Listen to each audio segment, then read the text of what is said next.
Shalom, selamat pagi, saudara dikasih Tuhan. Mari kita sama-sama sebelum memulai hari ini kita mau belajar dan merenungkan firman Tuhan.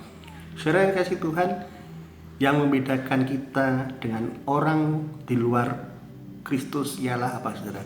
Adalah kasih karunia. Tentunya ketika kita dengar kata kasih karunia, hanya orang percaya yang mengenal kata tersebut, saudara. Tidak diajarkan di agama apapun, hanya kekristenan saja yang mengajarkan tentang kasih karunia. Dan buat pagi hari ini saya ajak saudara untuk mengerti sama-sama sebelum kita mulai hari ini tentang apa itu kasih karunia dan bagaimana kita menerima kasih karunia. Mari kita akan bersama-sama buka firman Tuhan dalam Galatia 1 ayat 6. Saudara bisa siapkan, saya akan bacakan. Aku heran bahwa kamu begitu lekas berbalik daripada Dia, yang oleh karena kasih karunia Kristus telah memanggil kamu dan mengikuti suatu Injil yang lain. Dalam perikop ini, Rasul Paulus di surat Galatia, dia menuliskan kepada jemaat di Galatia karena ada yang menyebarkan Injil yang lain. Dan dia katakan, aku heran kamu cepat berbalik dari Injil yang diberikan Kristus Yesus.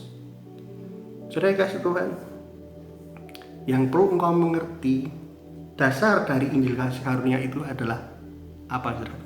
Yesus itu sendiri.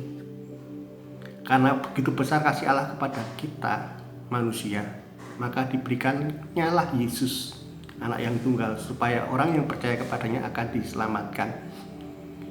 Kita harus mengerti bahwa dasar tentang kasih karunia itu adalah Yesus itu sendiri. Jadi ketika kita mendengar Injil ataupun pengajaran di luar Yesus, itu bukan kasih karunia. Tentunya saudara harus memahami benar-benar. Dan dari hal ini kita bisa mengerti bahwa ternyata kasih karunia itu bisa kita lepas, saudara. Paulus katakan di Galatia 1 ayat 6, aku heran kamu begitu lekas berbalik daripada Dia itu adalah Yesus Kristus. Kenapa kita bisa lepas berbalik, saudara? Karena kita tidak punya dasar itu. Kita harus punya dasar itu, bahwa dasar kasih karunia ialah Yesus. Oleh karena itu tidak diukur dengan seberapa lama kita menjadi orang Kristen, tetapi apa? Seberapa dalam kita mengalami Tuhan Yesus. Itu yang paling penting. Saya berdoa mulai hari ini sampai seterusnya, setiap waktu, setiap saat saudara mengalami pribadi Yesus itu sendiri dalam kehidupan saudara. Kenapa, saudara? Ketika kita menerima pribadi Yesus itu adalah sesuatu yang sangat berharga, dan tentunya saudara tidak akan melepaskannya, saudara, dan menggantikannya dengan yang lain. Injil kasih karunia diberikan secara cuma-cuma kepada siapapun yang mau. Dan ketika kita telah menerima satu hal, saudara, kau harus mengalami Yesus itu. Supaya apa? Supaya kita nggak akan melepaskannya, saudara. Banyak hal yang akan bisa menukar kasih karunia yang sudah Tuhan berikan. Tentunya kalau anak muda bisa tentang pasangan hidup. Ketika engkau tertarik ataupun jatuh cinta dengan orang yang di luar Kristus dan akhirnya engkau harus meninggalkan Yesus, itu sama dengan melepaskan kasih karunia yang sudah diberikan. Saya mau cerita dulu, saya punya seorang guru, saudara.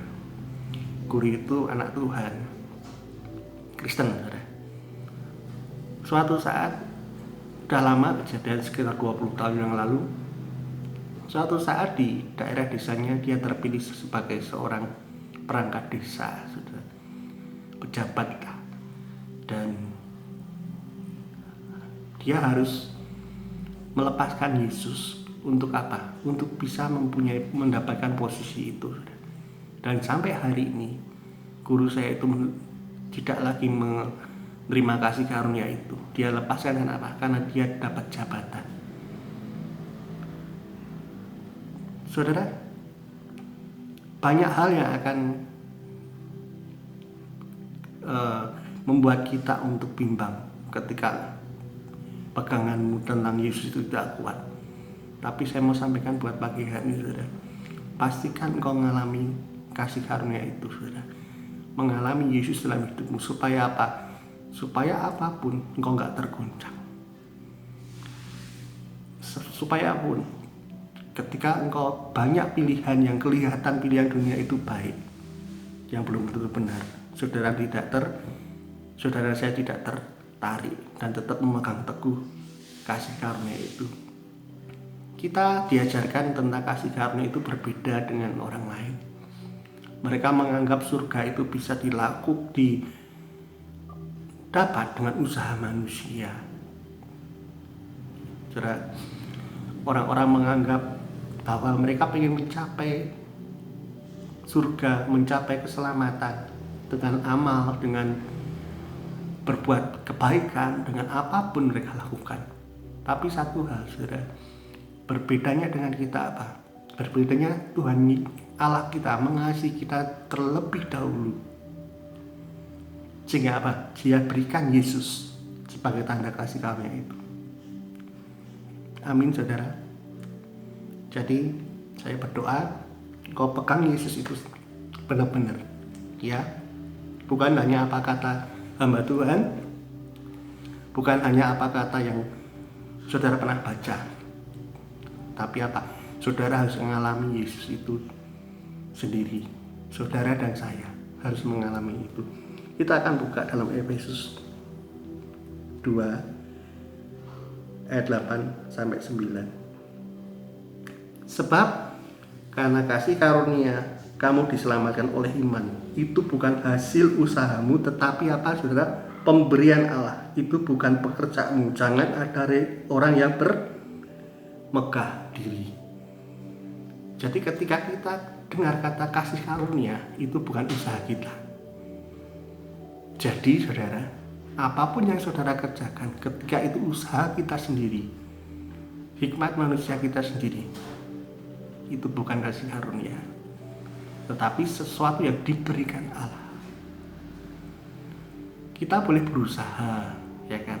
Apapun yang kita kerjakan hari-hari ini, pelayananmu ataupun pekerjaan harianmu, kau berusaha, tetapi kembali lagi kita mau pastikan bahwa pemberian Tuhan adalah kasih karunia dalam hidup kita, bukan usaha manusia. Dan seperti renungan kemarin yang sudah kita dengar sama-sama, banyak teman-teman hamba Tuhan kita yang menyampaikan renungan pagi, dan saya sungguh diberkati dengan kata apa, saudara? Kasih karunia itu dapat dengan cuma-cuma. Padahal yang namanya kasih karunia itu tidak dapat diukur dengan apa? Dengan ukuran materi, saudara. Di dunia ini semua diukurnya materi.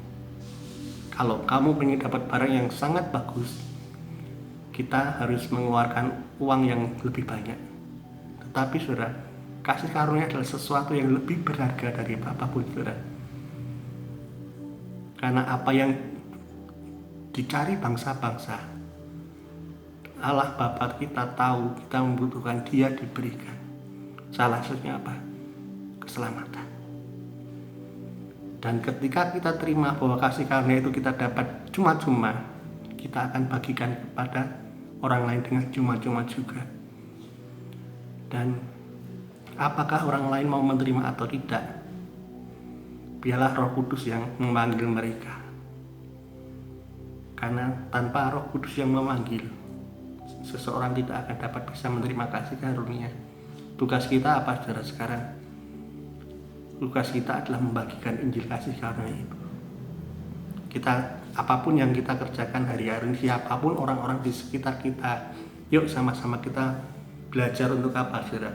Untuk membagikan Injil kasih karunia ini. Bahwa kita dulu orang berdosa, tetapi karena Allah kita yang sangat mengasihi kita, Dia menebus dosa kita. Puji nama Tuhan. Buat pagi hari ini saya berdoa saudara bisa mengalami Tuhan Yesus itu sebagai dasar dari kasih karunia. Selamat melayani, selamat beraktivitas. Tuhan Yesus memberkati.